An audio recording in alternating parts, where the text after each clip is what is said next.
गोनां जायोबा गणतान्त्रिक पन्थानि गेजेरजों जों आवाज आरो गणतान्त्रिक जोङो प्रतिबादि बा धरना हाबाफारिनि गेजेरजों सरकारखौ जों एटेनसन ड्र खालामनो जोङो माने बाध्य जागोन। गोनां बिथाङा मा फोरमायखो नोंथांमोनहा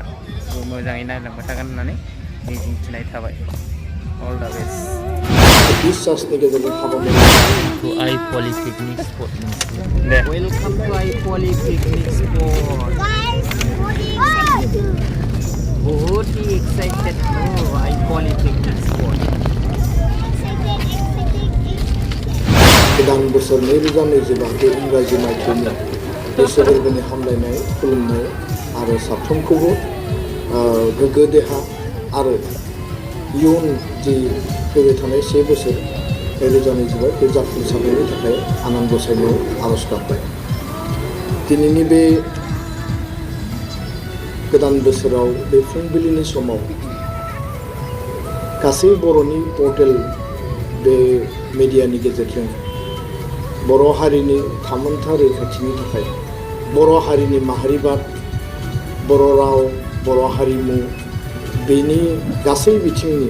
जौगानाय बेनि रैखाथिनि थाखाय दुलाराय बर' फरायसा आफादा थांनाय समाव जेरैबायदि हाबा मावदोंमोन बिनिख्रुइ आरोबाव रासिन आरो गोख्रोंसिन हाबा मावलांनायनि थाखाय जोङो अराय समायखिरा लायो। जोंनि दालाय, जोंनि दखरा, जोंनि जिल्ला,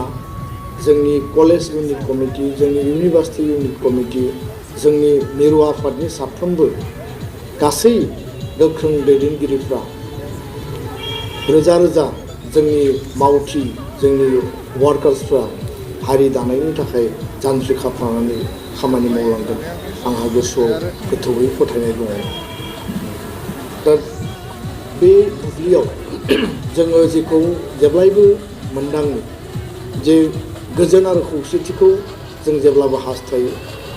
आरो थांनाय समनि जे मोनसे दुं हाव थासारिमोन दिनै बे थासारिखौ जोङो अभारकाम खालामनानै 2020 मायथाइनि उनाव बे गोजोन गोरोबथानि उनाव बड'लेण्ड ओनसोलाव आसामाव बर' हारिनि जे थामोनथा रैखाथिनिखौ बिथा खालामनानै जे गोजोन गोरोबथा खालामनाय जादोंमोन बिनि गेजेरजों दिनै गोजोना गायसनजाबाय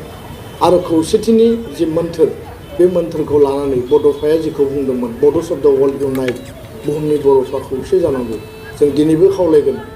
जेसेबां जोंनि आफादफोर दङ जेसेबां जोंनि गौथुमफोर दङ आरो बियो माहारियारि आफाद फरायसा आफादानो जा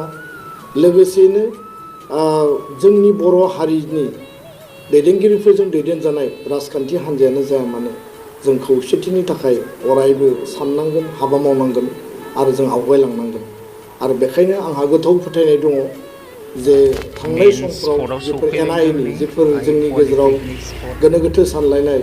गावजों गाव हिंसा हिंसि सानलायनाय दान्थे बिदान्थे बेफोरखौ जोङो नागारनानै फैबाय थानाय समाव जोङो गोख्रोङै बर' हारिनि अराय जौगासारनाय आरो जाफुंसारनायनि थाखाय खौसेथिनि मोन्थोरजों बयबो हाबा मावलांगोन आंहा बिसास दङ। खारन भाइब्रेन्ट बड' कमिउनिटि दानायनि थाखाय बर' हारिखौ गेरेमसा माहारि दानायनि थाखाय बड'फाया जोंनि जे आदर्श होनानै गालांदों जे मोनसे जोंनि प्रिन्सिपल आरो जे फिलसफि होनानै गालांबाय बे आदर्श आरो बे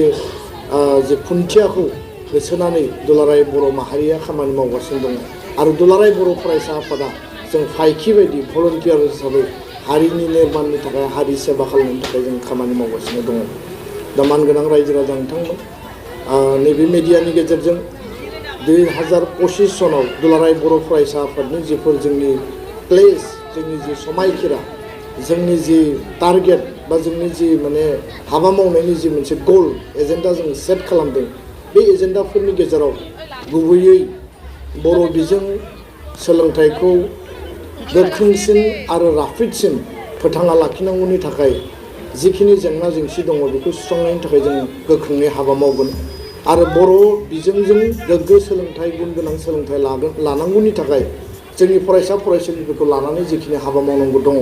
जों बेखौ हाबा मावलांगोन। बादायलायनाय आनजादाव कम्पिटिटिभ आनजादाव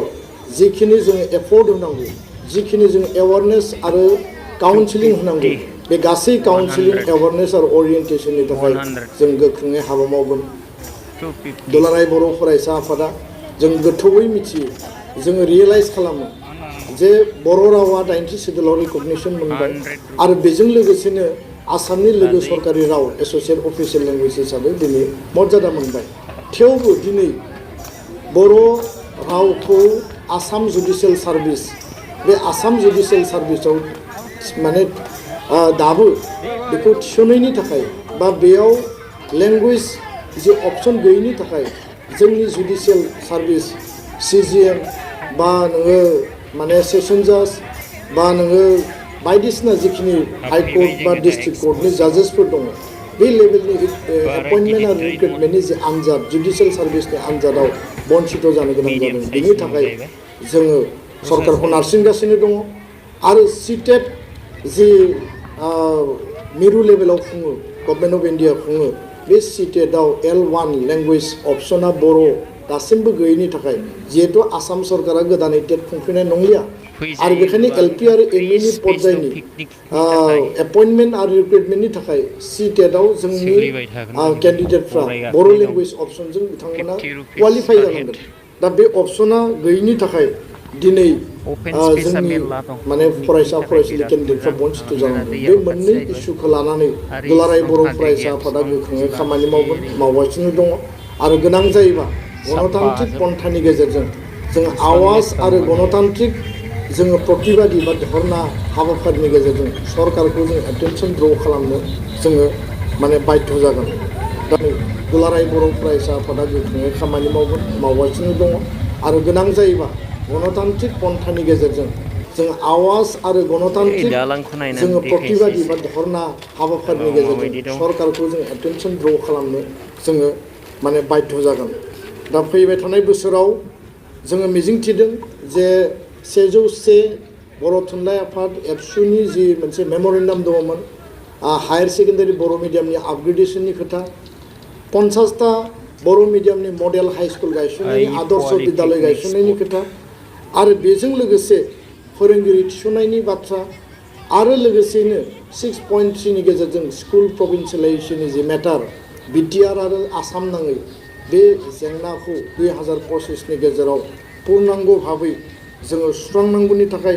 जि लेभेलाव एफर्ट खालामनांगौ जि लेभेलाव सरकारखौ नारसिननांगौ आरो जि लेभेलाव सरकारखौ एटेनसन द्र खालामनांगौ बे लेभेलखौ जोङो गोख्रोङै जोङो हाबा मावगोन बेखिनि खोथाखौ आं स्पष्टयै दिनैनि बे गोदान बोसोरनि जागायजेननाय सानाव रायजो राजानो आरो सरकारनो आं मिथिहोदों लोगोसेयैनो दुलाराय बर' फरायसा आफादनि दिनैनि जि टप प्रायरिटि एजेन्डा जोङो जि मोनसे बुजाबुजि पिस एकर्ड बा पिस एग्रिमेन्ट खालामबाय आरो मोनसे एग्रिमेन्टआ मोनसे जातीय दलिल 93 नि एग्रिमेन्टआ एकर्डआबो मोनसे जातीय दलिलमोन आरो 2003 नि बिटिसि एकर्डआबो मोनसे जातीय दलिल आरो 2020 आव खालामनाय बर' गोजोन गोरोबथा बिटिआर एग्रिमेन्टआबो मोनसे जातीय दलिल आरो बे जातीय दलिलखौ मावफुंनायनि गेजेरजों बेयाव लिरनाय मोनफ्रोमबो खोथा मोनफ्रोमबो सेन्टेन्स मोनफ्रोमबो वर्ड बेयाव माने दारि कमा जि थाया मानो भारत सरकार आसाम सरकारा मावफुंगोन होननानै जोंनो खोथा होदों आरो बे खोथा होनाय बायदि गासै खामानिफोरखौ मावफुंनांगौनि थाखाय दुलाराय बर' फरायसा आफादा गासै जिखिनि सोमावसारग्रा आफादफोर दङमोन सिगनेटरि अर्गेनाइजेसनफोर दङमोन बिथांमोनखौ लोगोआव लाफानानै जोङो खोब स्पष्टबादि आरो गोख्रों मोनसे नीति लानानै जों हाबा मावगोन आरो बिनि बेलायाव जिफोर एकर्डनि दफाफोरा मावफुंजाबाय सरकारखौ जोङो धन्यबादबो होनांगोन आरो सरकारा बे हाबाफारिफोरखौ मावफुंनायाव जथेस्थ' सिनसियारिटिबो दिन्थिदों नाथाय माखासे जिखिनि जोंहा आद्रा दंबावो माखासे आद्रा थानाय दफाफोरा डिले जायाखै नङा जादों आरो बेखायनो टाइम बाउन्ड इमप्लिमेन्टेसननि थाखाय जोंनि जि नाजानाय एफर्ट आरो रिलेन्टलेस जोंनि जि प्रेसार बे प्रेसारा कन्टिनिउसलि सोलिगासिनो दङ मिजिंथिदों 2025 नि माने आधा बाहागोआवनो फैबाय थानाय माने 3 निफ्राय 6 दाननि गेजेराव मेजर जिखिनि जोंहा एचिभमेन्ट मोनबावनांगौ दङ जिखिनि जोङो एचिभमेन्ट मोननांगौनि थाखाय जिखिनि हाबा मावनांगौ दङ आरो बे बेलायाव जुदि बिटिआर बड'लेण्डनि खोथाखौ जुदि जोङो रायखाङोब्ला बेयाव गामि सोसननांगौ दङ बेयाव समस्ति 60टा बांहोनांगौ दङ बेयाव डिपार्टमेन्ट बारायनांगौ दङ आरो फाइनान्सियेल अट'नमिनि गेजेरजों जोंनि जि बड'लेण्ड जि काउन्सिल बा बड'लेण्ड टेरिटरियेल रिजन बे 6 सिडिउल काउन्सिलखौ जोङो मजबुत खालामनांगौनि थाखाय बा मोनसे स्टेटास आरो स्टेन्डार्ड बे पर्यायाव लांनांगौनि थाखाय जिखिनि हाबा मावनो गोनां दङ बे फैबाय थानाय समाव गोख्रैनो जोबगोन आरो जोङो जिहेतु हाबा मावबाय थादों बिनि सायाव जोंहाबो मोनसे माने टारगेट जोङो बेखौ खानानै लादों। गुबुन मोनसेया जाबाय बर' कसारि काउन्सिलनि जि माने फुल फेजेड जि स्टेटास बिनि गामि नटिफिकेसन खालामनांगौ बेयाव समस्ति निर्धारन खालामनांगौ बिसायख'थि खुंनानै नांगौ रोखोमनि बेयाव जे पुँजि होनांगौ फाइनान्सियेल जिखिनि माने बेयाव 10-12 लाख बर' सुबुंफोरखौ जौगानायनि थाखाय माने पुँजि होनांगौ बे पुँजि होनांगौनि बेलायाव सरकारा जथेस्थ' बिथांमोना माखासे नेग्लेक्ट खालामनायखौ जों नुदों आरो नांगौ बायदि साफिसियेन्ट पुँजि होआखै। दा बेखायनो बे बिथिंखौ आबुङै मावफुंनांगौआ जोंनि सल रेसपन्सिबिलिटि बयनिबो रेसपन्सिबिलिटि आरो बिटिआर काउन्सिल बर' कसारि काउन्सिल इउनाइटेडलि थानानै आसाम सरकारखौ नारसिननायनि गेजेरजों बे हाबाफारिखौ जों जाफुंसार होनांगोन। कार्बि आंलंनि बर'फोरनि एसटि हिलनि जि जेंना दङ बे जेंनाखौ समाधाननि थाखाय बिभिन्न एंगेलजों बे हाबा मावनाय जादों आरो बेयाव जथेस्थ' बाधा जथेस्थ' रेस्ट्रिक्सन अबस्ट्राक्सन्स गैया नङा दङ आरो स्वयं बे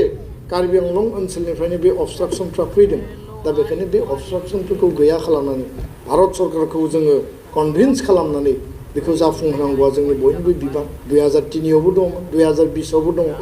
दा बे बिबाना जोंहा थाबाय आरो बारग' एनडिबिफोरनि जिखिनि जेंना जेंसिफोर दङ बिथांमोननि गासै जेंना जेंसिखौ जेलाव थानाय जोंनि मार्टियार परियालनो रां अनसुंथाइ होनांगौ रिहेबिलिटेसननि माने जोबथा मोनसे पार्ट दंबावो आरो फारसेथिं केस दैखांनांगौ बा उइद्र' खालामनांगौ दङ। बे बिथिंखौबो नोजोर लाखिनानै दिनै खामानिफोरा टाइम टु टाइम माने डिसकासननि गेजेरजों मोनसे फिनिशिंआव फैनायनि लामाखौ जों नुहुरदों। थारैनो आनान गसाइनायाव जोङो अरायबो आर'ज गाबगोन जे बे बिथिङा जोबस्रांनायनि उनाव गोजोन आरो सान्थिया माने पार्मानेन्टलि एस्टाब्लिश जागोन आरो जोंनि ओनसोलाव जिखिनि इउनिभार्सिटि जिखिनि कलेज सेन्ट्रेल इउनिभार्सिटि रेलवे कर्सनि माने वेगन वर्कशप बा फेक्टरि आरो लोगोसे जोंहा NIT गुबुन गुबुन जिखिनि इनफ्रास्ट्राक्चार जि डेभेलपमेन्टेल पेकेज बा इनस्टिटिउसनफोर दङमोन बे मोगथां महराव फैबाय थानाय समाव गोख्रैनो महर मोनगोन आरो जिहेतु मोनसे माने फाइनाल स्टेजाव दङ गोबां प्रजेक्ट आरो गोबां इनस्टिटिउसन बा इनफ्रास्ट्राक्चारा मिजिंथिदों बिनि गेजेरजों बर' हारिया जिखौ माने हास्थायनानै जोङो सोमावसारदोंमोन आरो सोमावसारनायनि माने बे धारायाव बड'लेण्ड आलादा रायजोखौ बिथा खालामनानै जि सोमावसारनाय बा मोनथाम पलिटिकेल दाबिखौ लानानै जि सोमावसारनाय बे सोमावसारनायनि धारायाव जोङो मोनथाम एकर्ड मोनबाय आरो बिटिआर एग्रिमेन्ट बेनि गेजेरजों बिटिआर रिजन बड'लेण्ड रिजन बर' कसारि काउन्सिल कार्बि आंलंनि बर'फोरनि सेफगार्ड आरो बिथांमोननि जे मोनसे जास्टिस गासै बिथिंखौ जोङो एटेनसनाव लानानै 2025आव जोंहा मावनो गोनां बिबाना आरोबाव बांबावबाय आरो 2025खौ टाइमलाइन खानानै 25आव जोंहा मावनो गोनां बिबाना आरोबाव आरो 2025खौ टाइमलाइन खानानै जोंनि मेक्सिमाम लेभेलनि हारिनि जेंना जेंसिखौ सुस्रांनानै गोदान गोदान एजेन्डा माने साइन्स एन्ड टेक्न'लजि बा माने जोंनि जि माहारिखौ गोदान मोनसे बिथिंजों गोदान मोनसे धाराजों हारि दानायनि थाखाय जिखिनि हाबा मावनो गोनां दङ बेखौ जोङो सुस्रांनांगोन आरो खावलायगोन जे बे गोदान बोसोराव जाहाथे बयनिबो जिउआ रैखाथि गोनां जायो आरो जि मोनसे जौ जुवानि थासारि जे मोनसे उन्दै बैसोआव हाबा जानाय बा ड्राग्सनि जि थासारि दा गोदान बोसोरखौ वेलकाम खालामनानै बयबो पिकनिक जानो थांदों बयबो माने बेबायदि रंजानाय माखासे थासारियाव रावनिबो जिउआ जाहाथे आसखान्दा जाया बेनि थाखाय बिमा बिफा गार्जेन समाज बयबो जाहाथे गोख्रोङै नोजोर होगोन आरो गावबा गावबो मोनसे सांग्रांथि माने नोजोरजों दावबायगोन आं बेखिनिखौनो मिजिंथिनानै बर' हारिनि साफ्रोमबो सुबुंनिसिम आंनि खरगंलाय गोदान बोसोरनि फिन खेबसेबाव गाहाम हामलायनानै हारिनि गासै बिथिंखौ नोजोर लाखिनानै दुलाराय बर' फरायसा आफादा जोङो निष्ठा आरो